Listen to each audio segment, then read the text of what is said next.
So less than 48 hours after the ceasefire was announced, after a month of war between the United States of America and the Islamic Republic of Iran, it looks like someone is already trying to sabotage these ceasefire talks, peace talks.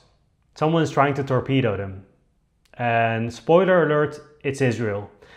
Or specifically Netanyahu, who has a personal stake in this and who would personally benefit actually from ending these ceasefire talks, since Israel's in an election year and he cannot afford to lose his position. Let's go through the reasons why Israel would like to see these negotiations end. We'll go through the 10-point peace plan that's forming the basis for these negotiations. And let's try to figure out why Israel and specifically Netanyahu would like to see these talks end as soon as possible. Let's start the video.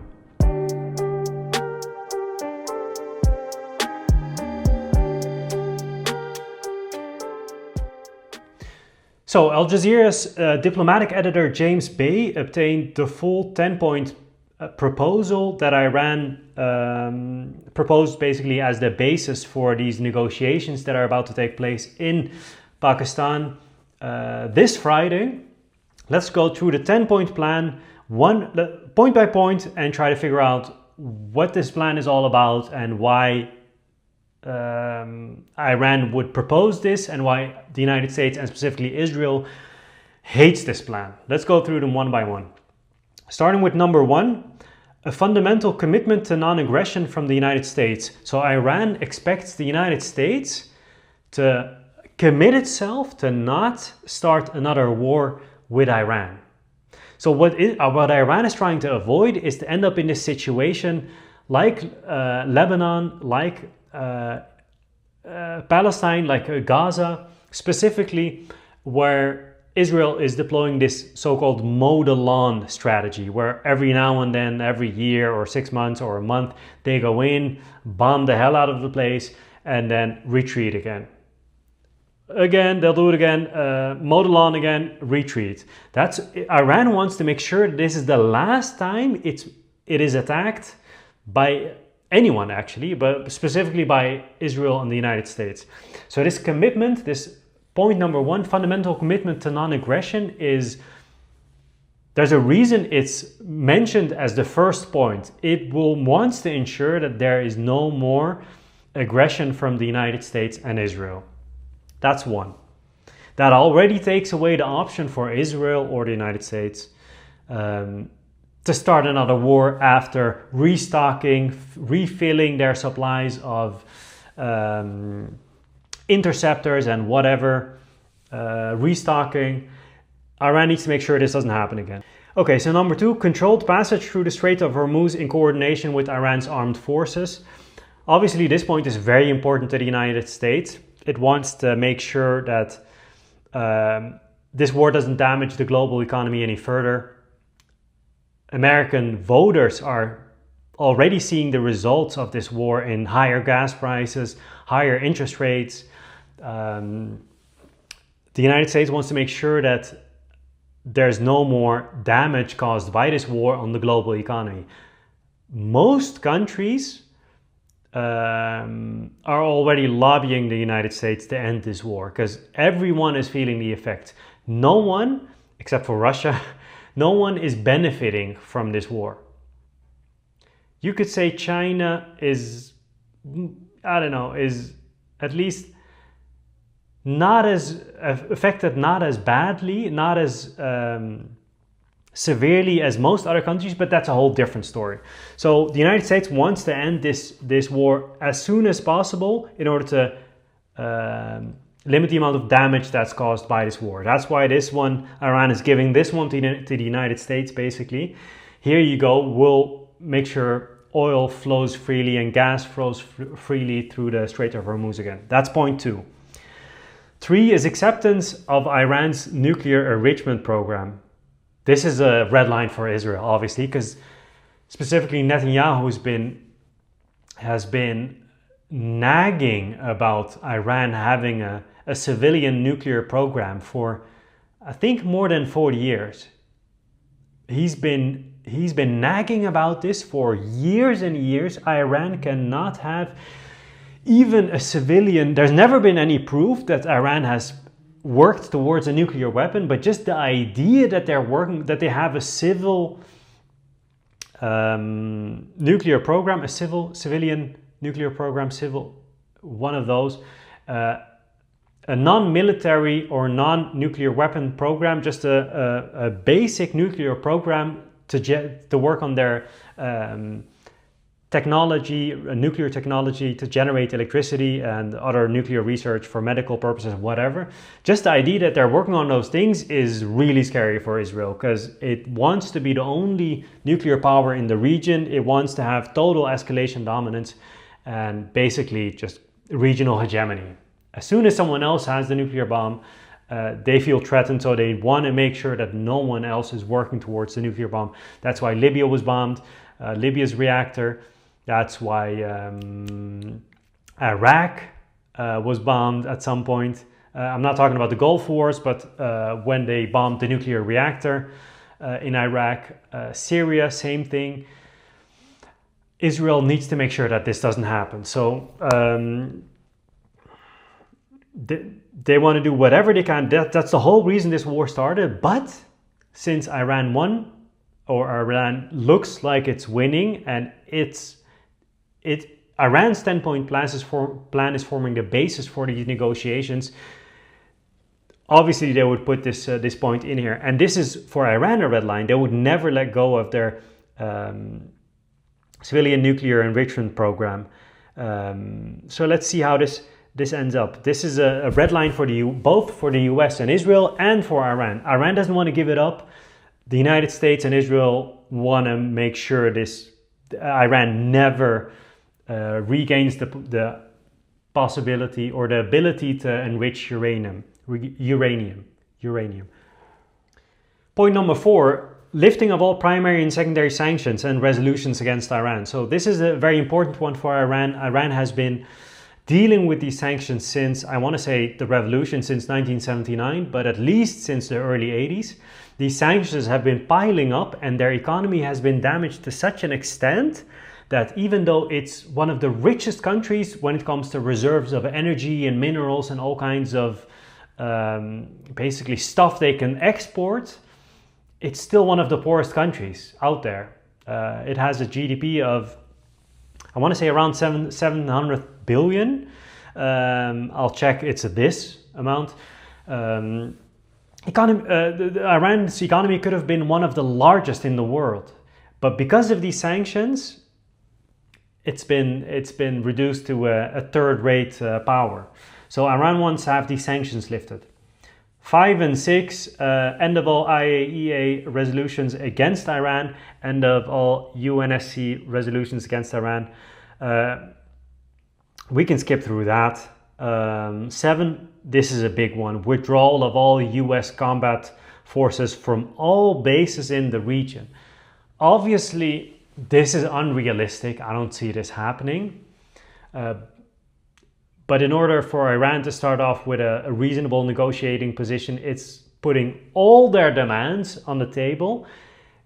And I'm almost 100% sure that this is one of the demands that it's gonna let go of at some point.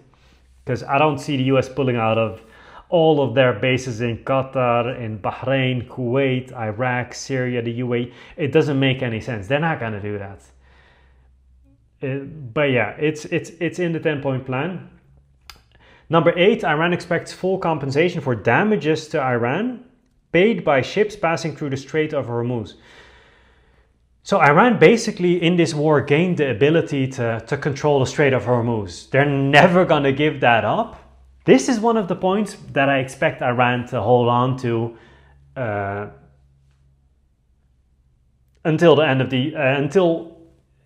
they might even have to restart this whole war just to keep a grip on Hormuz. This is such a powerful tool they gained. They're not going to give this up anytime soon. And this is one of the points that could be traded for example, the sanctions. Iran could say, you know what? We don't need sanctions relief, but we'll will charge vessels that transit the Strait of Hormuz. That could be a good one. So they don't get the billions, tens of billions in sanctions relief annually, but they get tens of billions annually in transit fees. Fine, that's one they can trade. So let's see. I don't see the United States compensating Iran for the war. That would never happen politically. That's just impossible in the United States. Never happening. Release of all Iranian assets and properties frozen abroad. Obviously, they want that. I think they still have more than 100 billion in assets frozen abroad. Ratification of all these matters in a binding UNSC resolution. They want to enshrine this whole agreement in international law, basically. Yeah, obviously, this is a tough pill to swallow for Israel and specifically for Netanyahu, that's been hammering. Like really insisting that Iran cannot have nuclear enrichment, that Iran can not be allowed access to the global economy, that they cannot build any... Oh, and the one point that's not in there, obviously because Iran proposed this 10-point plan, but one point that was that the United States and Israel were really insisting on was that Iran give up its ballistic missiles program. The only instrument that they have to defend themselves, and the one that has proved extremely effective in this war, obviously they're not going to give that up. So they didn't even mention it in this plan. So yeah, let's see. Those were the 10 points. Let's look into why Israel and specifically Netanyahu would never agree with this plan. So let's start with the strategic reasons why Israel would never accept this proposal. Number one, Israel gets to keep its nuclear program. That's a tough pill to swallow for Israel, because Israel has been lobbying for decades to start this war, to end Iran's nuclear weapons program or nuclear program. They've been calling this an existential threat from the beginning, from the 80s. They're going to do whatever they can to make sure this would never go through. This would never happen. And so the claim by Israel is that since Iran already enriched uranium to 60% purity, they're so close to a nuclear weapon. The only way for Israel to be reassured that Iran wouldn't develop a nuclear weapon is for basically Iran to give up their whole nuclear program, give up their enriched material, and basically not start from scratch, but never even consider enriching uranium, never, or completely give up its nuclear program. So for Iran to get to keep its nuclear program intact, for Israel is just that's a strategic defeat. If this goes through, they would never agree with that. That's one. Reason two, the US leaves the region. America is Israel's biggest defender in the region. America has started multiple wars just to keep Israel safe. Any threat that rises in the region has been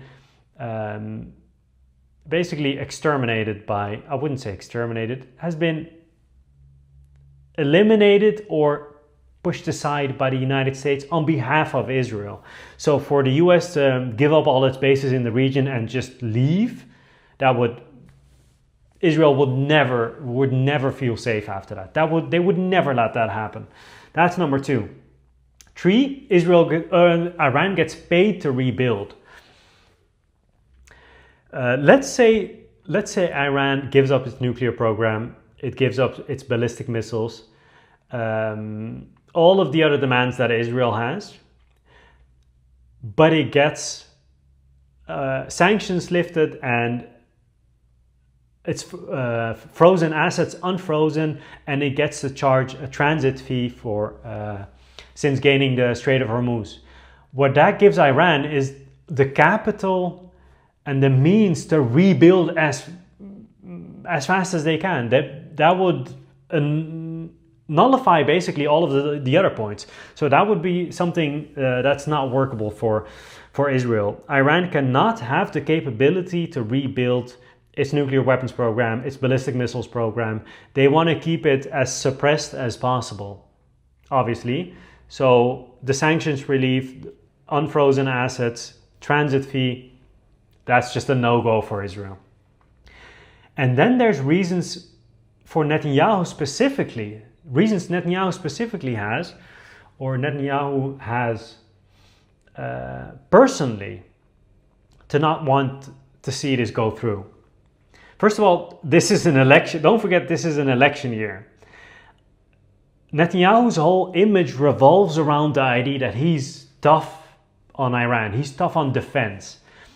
If this war ends with Iran getting stronger, he will look so weak, and his whole image is about being the one that defends Israel. Yair Lapid, the opposition leader in Israel, already called this the biggest strategic defeat in Israel's history. If this goes true, Netanyahu's political career will end. It will end on the spot. As soon as this is signed, that's basically the end of Netanyahu's career. There's corruption allegations haunting him. There's a corruption trial that's literally paused because he became prime minister again.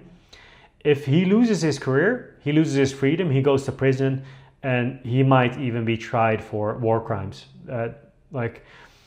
If he loses his immunity as prime minister, that's the end of him, basically. So he will fight to the death to make sure this never happens. This is about his personal liberty and his personal life, basically.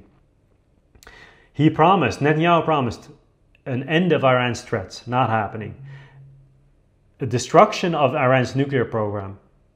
It's been set back, but this is definitely not the end. And they probably, if this 10-point plan happens, keep the ability to enrich uranium. So this one also doesn't happen. And Netanyahu promised at the start of this war that this would trigger regime change. That hasn't happened. It hasn't happened. So for Netanyahu, this is the worst case scenario. When he started this war, he assumed, or he hoped at least, that this would weaken Iran, and best case scenario, the regime would fall. Well, none of that has happened. In fact, Iran has emerged from this war stronger than ever. So for Netanyahu, he has to make sure that these negotiations end as fast as possible. Because if he keeps escalating, if the United States keeps going, there's at least a chance that the regime would fall, or a chance that Iran's nuclear program would end. So he's gonna do whatever he can to end these negotiations.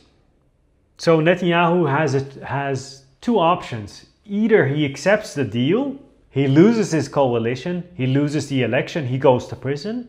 Or B, he sabotages the deal, keeps fighting, stays in power, and the war goes on. So the war for Netanyahu is a way to keep his political career alive and to stay out of prison. So this is what his incentives are. He needs to make sure that this war doesn't end. But yeah, to recap, Iran's 10-point plan gives them everything: nuclear enrichment, sanctions lifted, US troops out of the region, out of the Middle East, and billions in reparations, directly or indirectly through some sort of transit fee. Israel will never accept this. Personally, he won't accept this. So he's bombing Lebanon. Lebanon yesterday has been bombed more than it has been bombed any day of I think 260 people, this many people died in Lebanon the day the ceasefire was announced. That's how angry Israel is. They're like, you know what? We might not be able to tell the United States to keep going with this war, but will smash Lebanon into pieces. That's their way of trying to sabotage the deal. They can't go around Trump and keep bombing Iran, because then they would create this rift between them and their most important ally. So they'll just pause the Iran strikes for now, but they'll just smash Lebanon to pieces. It's tragic, but this is what happens. And there's now basically three options for how this will go on. Either Israel escalates in Lebanon and Iran ignores it and pursues these negotiations with the United States, and hopefully a peace deal is announced, is ratified. 2, Iran doesn't show up because Lebanon is just being pounded, and Iran considers Lebanon to be part of this broader ceasefire deal. In that case, the negotiations collapse and the war goes on. Or 3, Trump tells Israel to rein it in, to stop bombing Lebanon, and this whole situation ends. Obviously, that's the fastest way to end the war. Lebanon is safe. The war between Israel and the United States, or Iran and the United States and Israel, ends. Lives are saved. That would be the best case scenario, but I don't see Trump reining in Israel. Israel is basically his attack dog. That's his way of showing strength, I guess. It's I don't know. I don't really understand it, but I don't see him doing that. So the most likely, if I had to guess, Iran would give up Lebanon. If Iran gets all the other things in this 10-point plan, I think they're willing to look away, even though Lebanon is being pounded. So, but let's see. Time will tell. I have no idea how this will end. But that was it for today. As soon as there's any major development, I'll report back. See you soon.